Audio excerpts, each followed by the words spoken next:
Assalamualaikum warahmatullahi wabarakatuh. Innal hamdalillah nahmaduhu wa nasta'inuhu wa nastaghfiruh wa na'udzu billahi min shururi anfusina wa sayyiati a'malina. Man yahdihillahu fala mudilla lahu wa man yudlil fala hadiya lahu. Wa asyhadu an la ilaha illallah wahdahu la syarika lah wa asyhadu anna Muhammadan abduhu wa rasuluh. Amma ba'du. Kaum muslimin rahimakumullah, alhamdulillah kita lanjutkan pembahasan kita pada kitab Riyadhus Shalihin karya Al-Imam An-Nawawi Asy-Syafi'i rahimahullah taala, yang kita memulai bab yang baru, bab yang pendek tentang tanda-tanda kecintaan Allah terhadap hambanya. Kalau di hadis sebelumnya telah disebutkan di antaranya tanda orang yang dicintai oleh Allah, apa itu?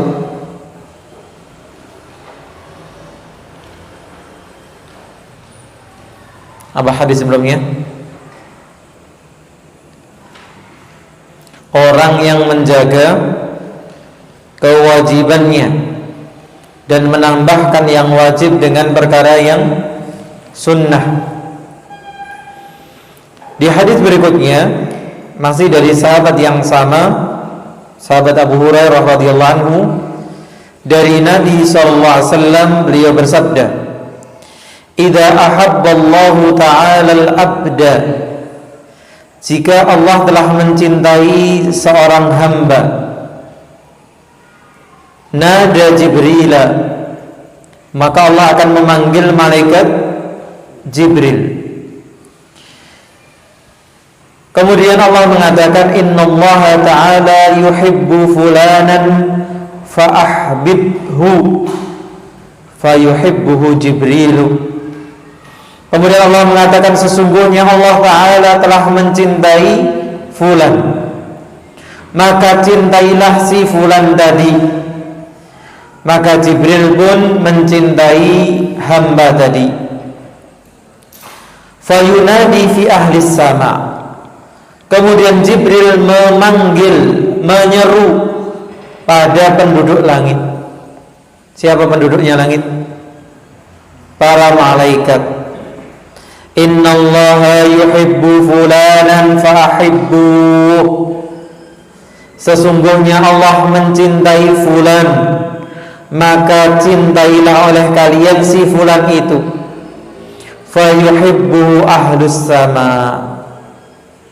Maka penduduk langit pun mencintai si fulan ini. Summa yudha'u lahul qabulu fil ardi. Kemudian diletakkan baginya penerimaan pada penduduk bumi.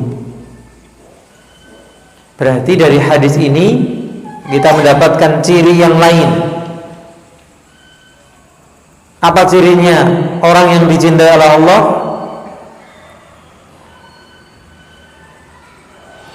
Orang ini juga dicintai penduduk langit, dicintai pula oleh penduduk bumi. Tapi perlu diingat, siapa yang dimaksudkan penduduk bumi di sini? Siapa penduduk bumi di sini? Orang-orang baik. Jadi bukan kemudian seluruh penduduk bumi, enggak. Loh, katanya orang yang dicintai Allah itu diterima oleh penduduk bumi. Ke orang-orang soleh dimusuhi, orang-orang baik dimusuhi. Siapa yang memusuhi dulu? Yang musuhi orang tidak baik, ya itu sunnatullah, itu ya. Para nabi dan rasul sebaik-baiknya manusia mendapatkan permusuhan tidak? Iya. Maka diterima oleh penduduk bumi di sini. Siapa penduduk buminya? Orang-orang yang baik. Sehingga ketika seorang yang baik tidak diterima oleh orang-orang tidak baik, yaitu wajar. Sebagaimana halnya ketika Rasulullah SAW menyebutkan tentang para nabi, ada yang pengikutnya berapa? 10 orang. Ada yang pengikutnya kurang dari 10. Bahkan ada yang tidak punya pengikut. Apakah nabi ini gagal? Apakah nabi ini tidak dicintai oleh Allah sehingga tidak diterima penduduk bumi? Tentu jawabnya tidak. Dia tidak diterima oleh penduduk bumi yang buruk. Nah, itu juga dijelaskan dalam riwayat Imam Muslim lebih gamblang, innallaha ta'ala idza ahabba 'abdan da'a Jibril. Sesungguhnya Allah jika telah mencintai seorang hamba, siapapun hamba tadi, Allah akan memanggil malaikat Jibril. Faqala, kemudian Allah mengatakan, inni uhibbu fulanan fa'ahbibhu fayuhibbu Jibril. Sesungguhnya aku, kata Allah, mencintai si fulan, maka cintailah si fulan itu. Maka malaikat Jibril pun mencintai fulan tadi. Tsumma yudadi fis sama, kemudian malaikat Jibril menyeru di langit. Fayaqulu, malaikat Jibril mengatakan, innallaha yuhibbu fulanan fa'ahibbuh. Sesungguhnya Allah mencintai si fulan, maka cintailah oleh kalian si fulan tadi. Fayuhibbu ahlus sama, maka penduduk langit pun mencintai si fulan tadi. Tsumma yudha'u lahul qabulu fil ardi, kemudian diletakkan baginya, bagi orang yang dicintai Allah tadi, al-qabulu, penerimaan di muka bumi. Nah, tambahan dalam riwayat ini adalah kebalikannya. Kalau itu berlaku bagi yang Allah cintai, maka hal ini berlaku bagi yang Allah benci. Berarti di antara sifat Allah mencintai dan juga membenci. Wa idza abghadha 'abdan da'a Jibril. Dan jika Allah membenci, murka kepada seorang hamba, maka Allah pun juga memanggil malaikat Jibril. Fayaqulu inni ubghidhu fulanan fa'abghidhu. Sesungguhnya aku membenci si fulan, maka bencilah dia. Fayubghidhu Jibril, maka malaikat Jibril pun membenci si fulan tadi. Tsumma yunadi fi ahli sama, kemudian malaikat Jibril menyeru pada penduduk langit, innallaha yubghidhu fulanan fa'abghidhu. Sesungguhnya Allah membenci fulan, maka bencilah dia. Fayubghidhu ahlus samai, maka dibencilah si fulan tadi oleh penduduk langit. Tsumma tudau lahul baghdha'u fil ardi, maka diletakkan baginya kebencian di penduduk bumi. Siapa yang akan membenci ini? Kebalikannya. Yang akan membenci orang buruk adalah orang yang baik,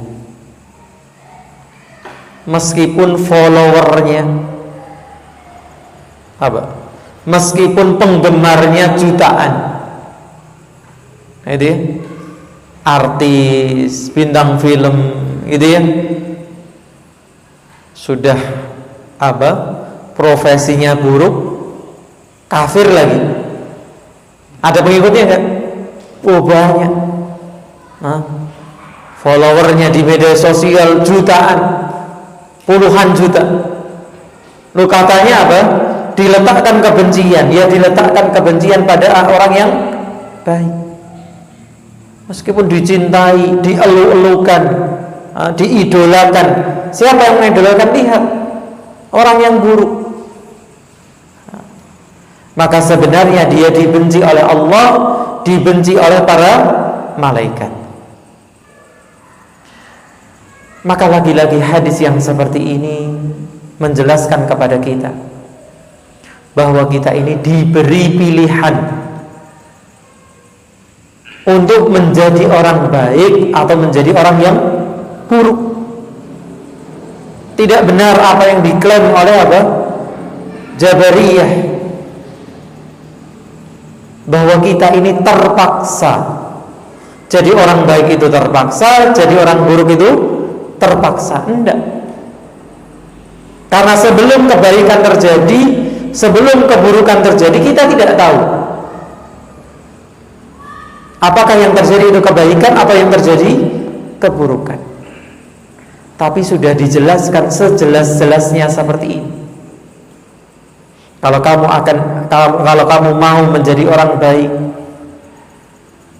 akan dicintai Allah, dicintai malaikat Jibril, dicintai siapa? Penduduk langit, bahkan penduduk bumi yang baik. Tapi kalau kamu jadi orang yang tidak baik, dibenci Allah, dibenci siapa? Malaikat, dibenci penduduk bumi yang baik.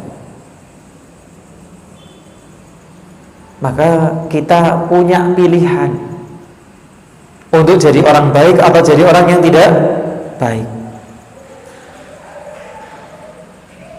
Kemudian hadis berikutnya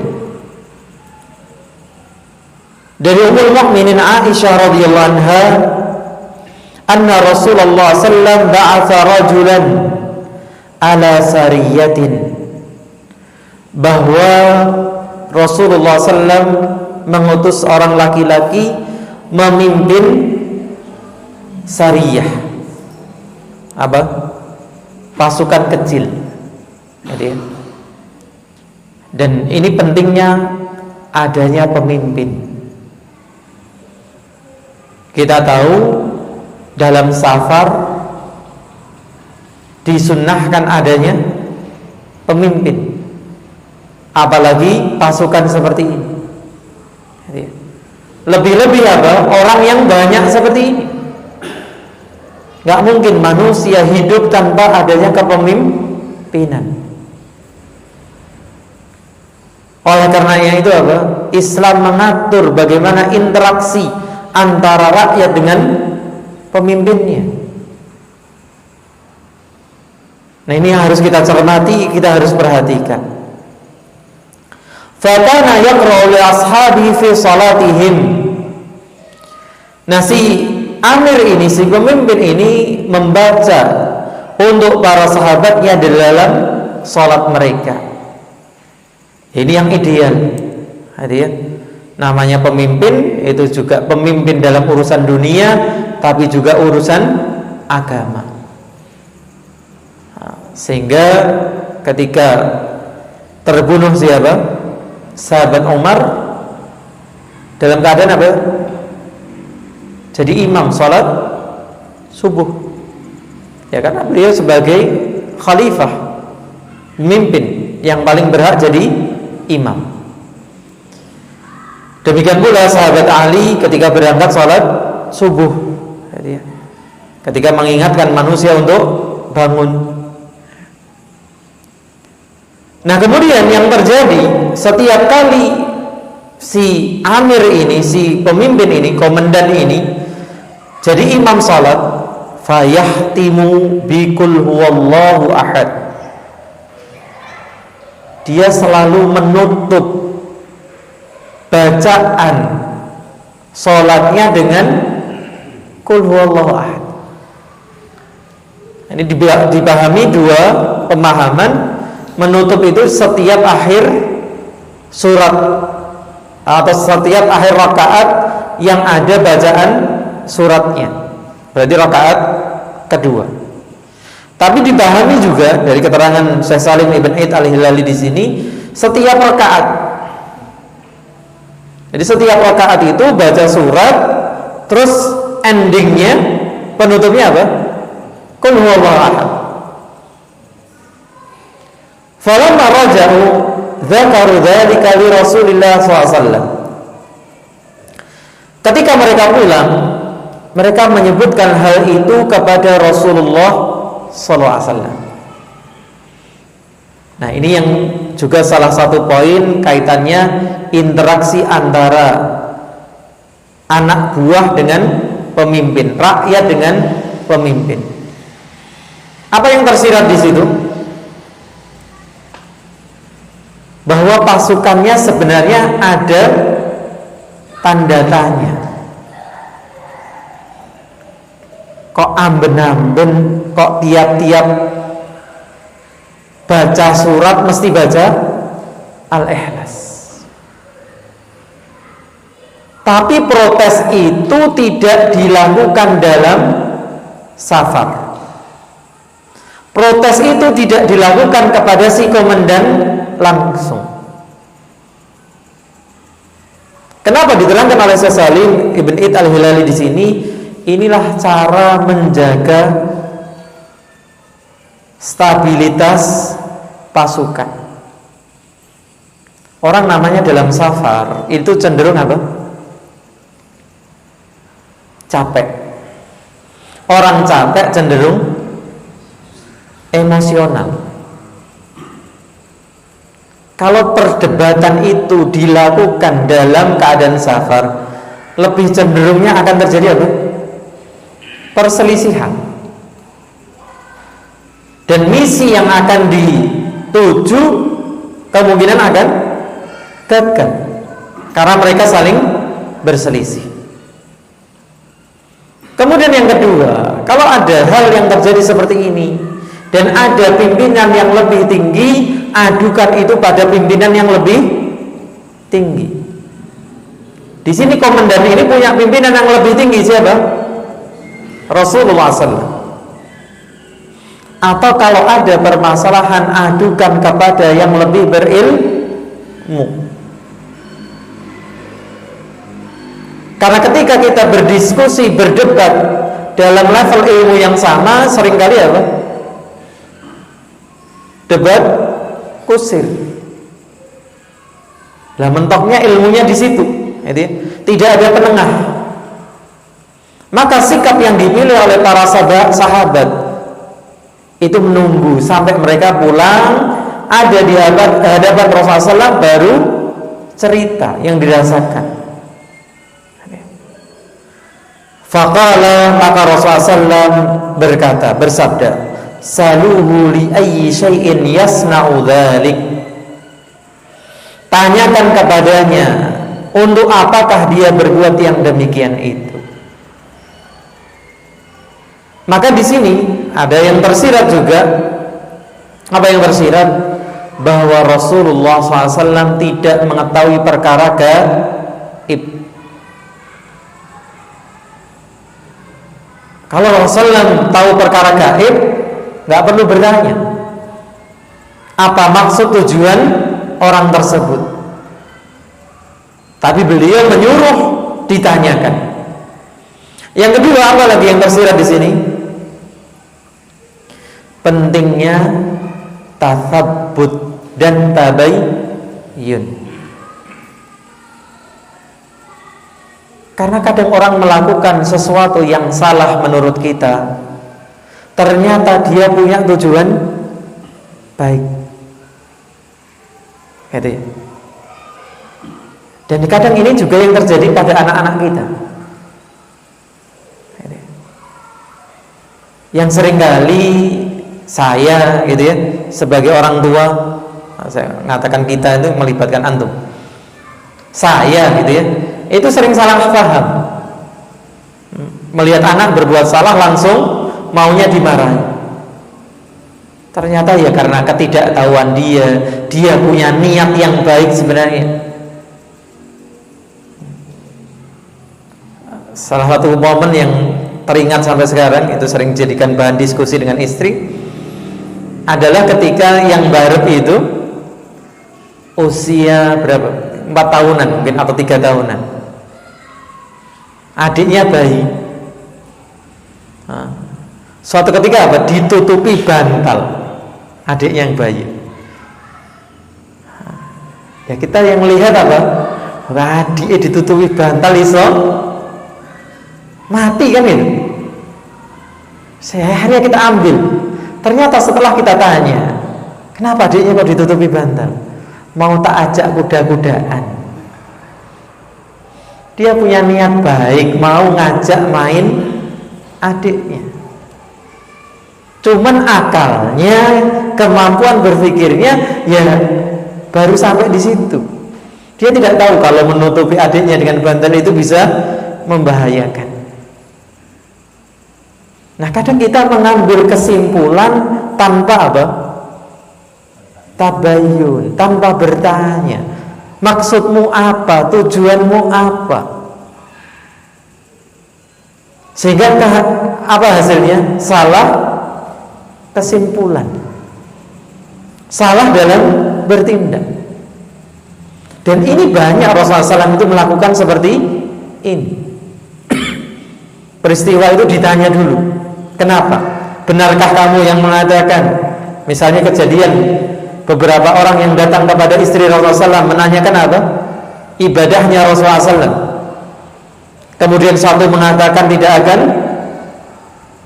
tidur malam, satu tidak akan berbuka, satu tidak akan menikah. Maka Rasulullah menanyakan dulu, kaliankah yang mengatakan begini dan begini? Ditasabbut dulu, dikonfrontir, ditabayun, baru beliau memberikan apa? Wejangannya. Maka demikian pula di sini fasa'aluhu. Maka anak buahnya tadi pun bertanya, menanyai si komandan. Faqala li annaha sifatur rahman. Ternyata jawabannya karena surat Al-Ikhlas itu isinya sifat-sifat Ar-Rahman. Qul huwallahu ahad. Katakanlah Allah itu Maha Esa. Allahus Samad. Apa As-Samad? Yang kokoh, yang tidak ada rongganya. Kemarin yang disebutkan Ustaz Sufyan. Atau yang kita kenal selama ini As-Samad apa? Nggih. Apa As-Samad? Tempat mohon, tempat bergantung seluruh makhluknya. Lam yalid wa lam yulad. Tidak beranak, tidak pula diperanakkan. Wa lam yakul lahu kufuwan ahad. Dan tidak ada yang serupa dengannya sesuatu pun seorang pun. Isinya tentang tauhid, tentang apa? Keesaan Allah. Makanya apa? Disukai oleh orang ini. Dan yang tersirat di sini apa? Pentingnya membaca sesuatu, membaca ayat dengan maknanya. Itu yang menumbuhkan rasa cinta kita. Itu ya. Mas Rukman tadi baca Al-Fajr. Bagi teman-teman yang hadir rutin sore hari akan merasakan, itu ya. Al-Fajr itu cukup panjang atau? Kalau di masyarakat umum cukup panjang. Ini dibaca di subuh pun cukup panjang, gitu ya. Apalagi dibaca maghrib. Tapi ketika kita mengingat maknanya yang kita pelajari, karena baru saja kita pelajari dalam tafsir, baru selesai, baru kemudian kita pindah Al-Balad, itu tidak terasa Al-Fajr itu begitu panjang. Kenapa? Karena kita menghayati maknanya. Demikianlah yang dirasakan sahabat ini. Dia ingin selalu dalam salatnya mengingat keesaan Allah, sifat-sifat Ar-Rahman. Fa ana uhibbu an aqra'a biha. Maka saya pun, kata si komandan tadi, suka, cinta untuk membaca dalam salat itu dengan surat Al-Ikhlas ini. Apa jawaban Rasulullah SAW setelah mendapatkan konfirmasi alasan Kenapa si fulan ini membaca surat Al-Ikhlas dalam setiap salatnya? Faqala Rasulullah sallallahu alaihi wasallam, akhbiruhu annallaha ta'ala yuhibbu. Kabarkan kepadanya bahwa Allah Ta'ala mencintainya. Masya Allah. Berarti kita ini insya Allah termasuk orang-orang yang dicintai Allah, gitu ya.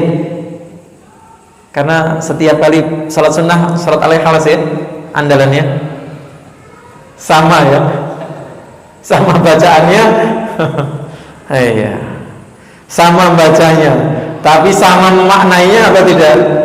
Nah, ini tanda tanyanya, gitu ya. Ya, kalau pilihannya surat Al-Ikhlas karena pendeknya, ya ini alasan yang lain lagi. Berarti tinggal nambah pendek plus menghayati isi kandungannya. Semoga kita termasuk orang yang akan dicintai Allah kalau membacanya karena cinta terhadap isi kandungan ayat tersebut. Jangan karena ngoyak perkara dunya sing dipilih Al-Ikhlas sama apa? Al-Kautsar, gitu ya.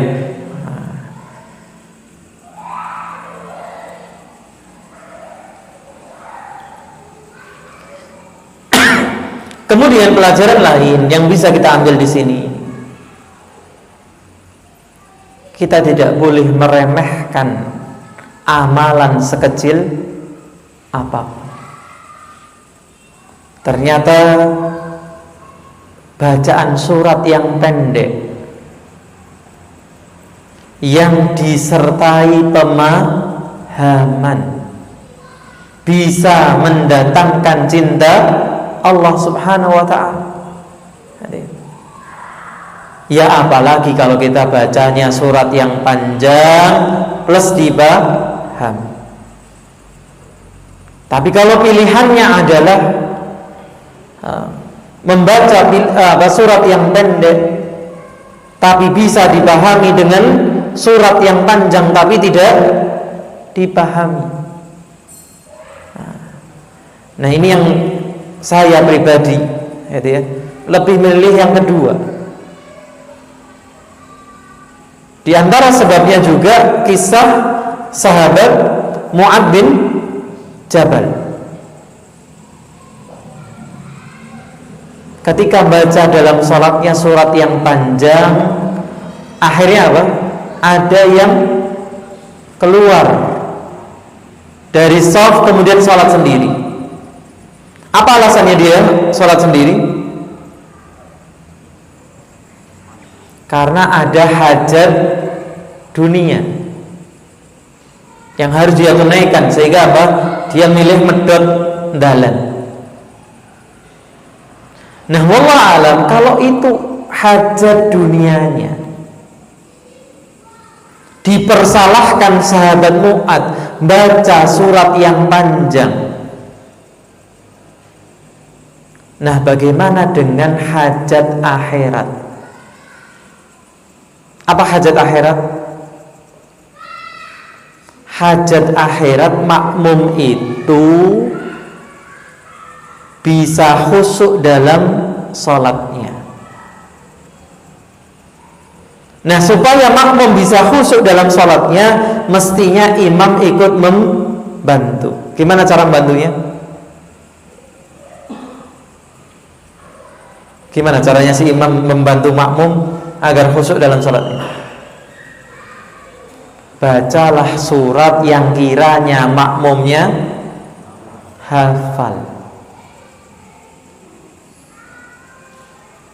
Mungkin kita sendiri merasakan ketika imam bacaannya panjang, surat yang kita nggak paham, di momen itu pikiran kita kemana? Pikiran kita kemana? Dalam momen seperti ini kemana-mana. Wong yang pertama bahasa Arab yang nggak nyambung, kedua suratnya nggak hafal, wis sakarepmu wis mamam wacanen kan gitu. Nah ini wallahu alam, itu pendapat saya pribadi. Saya belum konfirmasi itu, belum diskusikan itu dengan para ustadz yang lain atau masyayikh yang lain. Tapi sudah seharusnya imam itu melihat kondisi makmum, khususnya ketika kita di masjid-masjid umum gitu ya. Yang saya katakan tadi apa? Dibacakan surat al-fajr, sholat subuh saja masih dianggap terlalu panjang. Karena mentok-mentoknya itu biasanya apa tuh? Sabihis ya. Wah itu sudah mentok. Nah, sama hal ataka itu sudah mentok kalau di masjid-masjid umum. Nah itu kok kemudian dibacakan surat yang panjang gitu ya, yang si makmum tidak hafal. Dan kita tahu ya kemampuan bahasa Arab rata-rata kita ya belum bisa. Maka perlu diingat, nah, kira-kira apa yang terjadi di saat si imam membaca surat yang panjang ini tadi? Makmumnya ngapain kira-kira? Menyimak wong nggak hafal, menyimak wong nggak tahu bahasa Arab. Ya pantas kalau kemudian apa, dia pikirannya kemana-mana. Nah itu wallahu alam hikmah yang perlu kita cermati. Kemudian kita beralih pada bab yang baru, yaitu bab at-tahdhiru min idha'is salihin wal-dha'afati wal masakin. Ancaman, peringatan dari menyakiti orang-orang saleh, orang-orang lemah dan orang miskin. Nah, ini lagi-lagi warning bagi yang suka mengganggu apa? Membubarkan ya, pengajian ya, memfitnah orang-orang saleh saat ini dengan memotong video, menjadikan gaduh di tengah masyarakat ya. Dan semoga aparat itu bisa bertindak adil gitu ya. Kalau berkaca pada kasusnya si Ahok, itu kan si Ahoknya dihukum, tapi pemotong dan pengunggahnya saja, pemotongnya waktu itu nggak tahu. Pengunggahnya sempat apa? Dihukum juga. Mestinya hal ini dilakukan tegas sampai hari ini, gitu ya. Karena ya kita kehidupan berbangsa negara ini menjadi gaduh, menjadi tidak nyaman gara-gara banyak beredar video-video seperti ini. Entah berkaitan dengan suku, ras ataupun agama. Ini harus ditindak tegas. Inilah perusuh-perusuh yang mengganggu apa? Kehidupan berbangsa bernegara. Dan kalaupun mereka tidak mendapatkan hukuman duniawi, ingat ada ancaman secara syar'i. Allah mengatakan di surat Al-Ahzab ayat 58, walladzina yu'dzuna al-mu'minina wal mu'minati bighairi maktasabu, dan orang-orang yang menyakiti lelaki-lelaki dan perempuan-perempuan yang beriman tanpa apa yang mereka kerjakan. Termasuk tuduhan-tuduhan apa hari ini? Radikal. Ini yang paling laris hari ini. Sampai-sampai semua orang berbicara radikal. Saya beberapa hari kemarin ternyata itu sudah banyak videonya. Mbah Gimbal, tahu gak? Dukun. Iya. Dukun pun sekarang berani eksis untuk mencela para dai,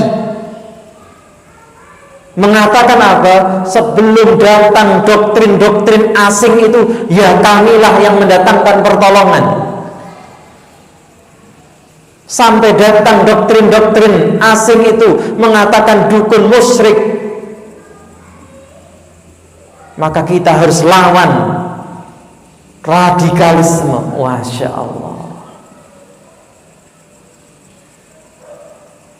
Maka tuduhan dan hati-hati yang pertama kali meletakkan label ini terhadap kaum muslimin, dia akan panen dosa apa? Jariyahnya. Sampai dukun aja berani sekarang. Nanti bukan hanya apa dukun, yang bermaksiat juga tidak terima. Makanya pernah saya sampaikan itu. Nanti kalau kita disuruh menghargai, menghormati perbedaan, ya apa? Ya, yang mau pilih minuman keras dia jangan disalahkan. Yang mau memilih berzina jangan disalahkan. Akhirnya nggak ada bedanya yang hak dan batil. Nah, ini memang yang dimaui oleh setan. Maka bahaya yang Allah ancamkan bagi siapa? Yang melabeli laki-laki beriman, perempuan beriman dengan apa yang mereka tidak kerjakan. Faqad ihtamalu buhtanan wa ithman mubina. Maka sungguh mereka telah memikul kedustaan dan dosa yang jelas. Maka ini adalah kedustaan. Ketika apa? Dakwah tauhid dikatakan tadi apa? Doktrin yang radikal. Karena ya tentunya mereka yang berkepentingan dengan apa? Perdukunannya, dengan kesyirikannya. Apalagi ternyata apa yang mereka sebut wisata religi, makam-makam keramat itu ya menghasilkan keuntungan, apa bahasanya sekarang, cuan gitu ya. Ya kalau sudah urusannya dengan cuan ya memang subhanallah. Maka tidak heran kalau sedikit kita beralih pembahasan tentang politik gitu ya. Kenapa negeri kita dibikin gaduh, antar anak bangsa dibikin berselisih, supaya yang mencuri kekayaan negeri ini bisa tenang-tenang. Lagi-lagi urusannya apa? Cuan. Urusannya UUD, ujung-ujungnya duit, ujung-ujungnya dunia. Maka sebuah kebodohan kalau kita ini mau diadu gitu ya, satu dengan yang lain, mau diributkan satu dengan yang lain dengan perkara yang paling kecil sekalipun. Maka hati-hati mereka yang membuat keonaran ini, kalau mereka tidak mendapatkan ganjaran dunia, pasti mereka akan mendapatkan ganjaran akhirat. Demikian pula terhadap orang-orang yang lemah. Siapa contohnya? Anak yatim, orang yang meminta. Fa'ammal yatima fala taqhar. Terhadap anak-anak yatim jangan bersikap kasar. Wa masaila fala tanhar. Terhadap orang yang meminta itu jangan membentak. Kalau kita memang tidak mau memberi, tidak perlu bentak, tidak perlu mengolok, tidak perlu menghina. Ya kadang dengan keadaan sekarang ini orang pura-pura gitu ya, jadi miskin. Apalagi ini apa? Kalau di salat 3 dulu nggak ada momennya harus hari Jumat. Ya hari apa saja itu ya ada saja orang minta-minta. Kalau di Jawa Timur kelihatannya kalau hari Jumat gitu ya. Saya mulai nikah dulu di Ponorogo itu saya perhatikan ya hari Jumat, kalau orang keliling minta-minta ke rumah dan sebagainya. Hari lain nggak ada. Kalau hari lain banyak orang ngamen, gitu ya. Nah, maka subhanallah kita nggak boleh. Kemudian apa? Mentak-mentak orang minta, tiap hari datang ke sini dan sebagainya. Kalau mau ngasih, kalau enggak, ya sudah enggak. Diam, gitu ya. Dalam bab ini disebutkan satu hadis dari Jundub ibn Abdullah radhiyallahu anhu, qala Rasulullah sallallahu alaihi wasallam, man shalla salat as-subhi, barang siapa yang telah mengerjakan salat subuh. Dalam sebagian riwayat ada tambahan fi jamaah. Dia mengerjakan salat subuhnya apa? Dalam jamaah. Fa huwa fi dhimmatillah, dia itu dalam perlindungan Allah. Maka ini diantara sifat orang mukmin menjaga salat subuhnya. Maka orang yang menjaga salat subuhnya itu sudah dalam perlindungan Allah. Maka orang kalau sudah dalam perlindungan Allah, kalau sekarang ada namanya apa? LPSK ya, Lembaga Perlindungan Saksi apa K-nya? Lembaga Perlindungan Saksi K-nya apa? Antum nggak up to date ya? Iya, ada sampai dibuat apa? Lembaga Perlindungan Saksi dan Korban. Iya, saksi dan korban. Ini saksi kejahatan atau korban kejahatan itu dia dilindungi oleh undang-undang supaya nggak diganggu oleh orang yang berbuat jahat. Karena yang berbuat jahat mesti apa? Berusaha menutup kesaksian saksinya maupun korbannya. Nah, orang kalau sudah dalam perlindungan lembaga ini masih diganggu lagi, ya ini nanti apa? Tingkat kejahatannya lebih besar. Nah, sekarang ini bukan dilindungi LPSK, ini yang melindungi langsung siapa? Allah. Jangan macam-macam. Apa yang diancamkan? Fala yatlubannakumullahu min zimmatihi bi syai'in. Jangan sekali-kali kalian mengganggu, merusak yang sudah Allah lindungi itu dengan sesuatu. Fa innahu man yatlubhu min zimmati bi syai'in yudrikhu. Yang sudah dilindungi LPSK saja masih bisa apa? Dijahati, masih bisa apa? Diculik lagi, dibunuh lagi bisa.